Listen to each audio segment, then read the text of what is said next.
Okay, welcome back mga scalper. Another technical analysis for BTC. And wag na nga nating patagalin pa. Daily time frame is another red candle, but this is forming pin bar and below average yung volume. Silipin natin yung possible scenario sa lower time frame.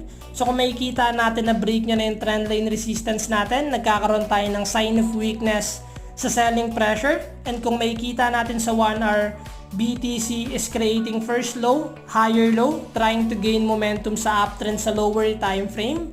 If i-continue niya gumawa ng mga higher low, respecting this trendline support, possible is approaching ulit tayo ng trendline resistance which is 65k, and the moment naman nabasagin nyo yung trendline support natin, magkaroon tayo ng sign of weakness ulit sa buyer's momentum and possible to continue yung downtrend momentum.